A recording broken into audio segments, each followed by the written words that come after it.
be your lover, lover.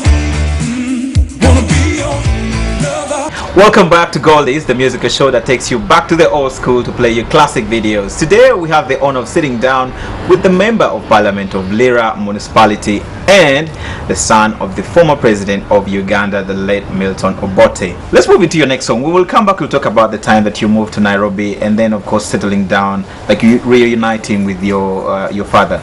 Next song I have is Bob Marley's Africa Unite.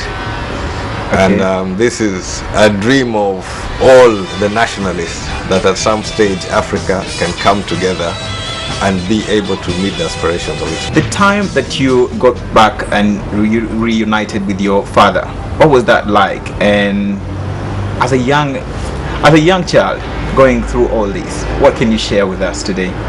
I think before I can give you the moment of reuniting, let me take you through how we got out finally. I think that's the most interesting part. Now, in that circumstance, since Amin had agreed for the children to go, we went with one of my aunts and we took the bus up to the border. Now, at the border, my aunt had given us different names in that to try and get us through the border. And in my mind, as a young child, I thought that with everything turned upside down, they were now taking the last thing from me, which was my identity. And so given this name, I thought they were trying to make me somebody else who was not. So I started protesting at the border and denying that, no, that is not my name, and insisting my full names.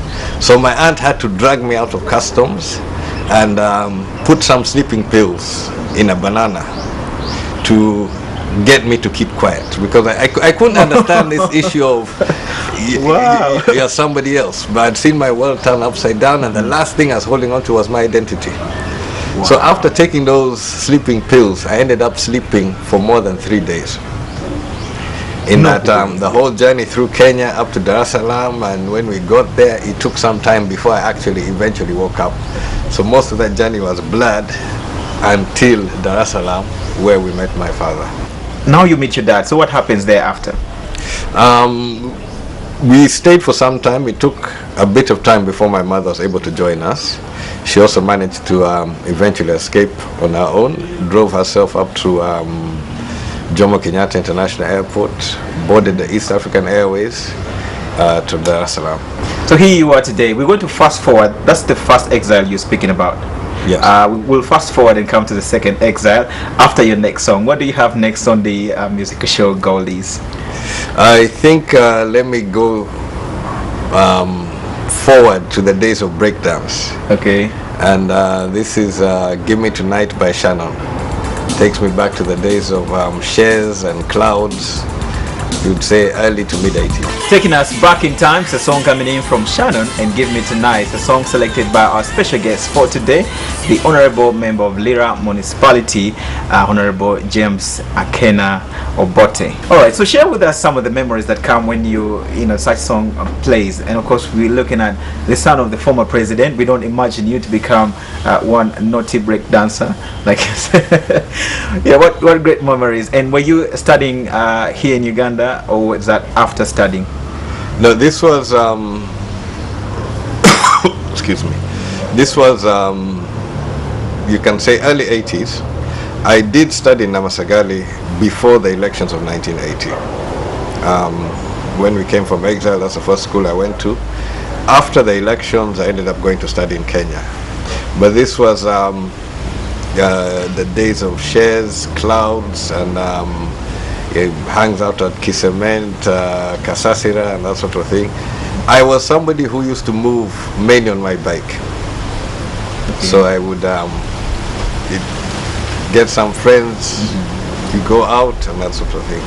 There's some scenes that we look at in the papers currently, say of Prince Larry of the UK. You see him doing naughty things in a nightclub and going crazy, and you're like, wow, we don't expect such a royal to to go on and do such things. So you going out in nightclubs, would people like stop and stare and like, hey, look, what was the situation like for you? In the days of breakdance, used to be called out all the time. You know, breakdance, there was all that competitive aspect. So you hear the DJ on the mic, somebody's calling you out for a showdown. So it became a bit uncomfortable. But otherwise, I was free. I would move freely all over the place. But of course, we all remember you when you first got back from exile. You had that look of the Rastafarian look, the dreadlocks, and then here you are all decent, you're all shaved up, you're all cleaned up. From that time to this, were you under pressure first of all to cut off your dreadlocks? I think the dreadlocks is one of the most misunderstood moments in my life. Many people thought I was a Rastafarian, but I've never been Rasta. As far as I'm concerned, the only person who has ever conquered the grave is Jesus Christ. Prince Tafari, who later became Haile Selassie, did not conquer the grave, cannot be my savior. So to make that clear, I am a Christian. Now, coming to the dreadlocks, I made a vow at the coming into force of the 1995 Constitution to work to ensure that my right of association and my right to express myself and the right to live according to my conscience, which I felt was given in the Constitution but taken away by certain provisions of the Constitution. So I made a vow that until that is corrected, I will not cut my hair. So from when the Constitution came into force in October of 1995, that is when the vow kicked in, that I will not cut my hair. And this vow is based on the book of Numbers and the 6th chapter. And it's a vow of a Nazarite. Perhaps the most famous Nazarite in biblical stories is Samson.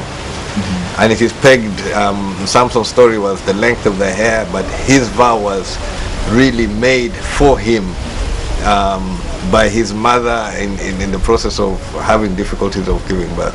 My vow was until in Uganda you can have our freedom, to have and enjoy our freedom of association, expression, conscious, then I would be able to cut my hair. So you grew them for how long? How long did you have them on till you shaved? I shaved my hair in 2005, so it was 10 years.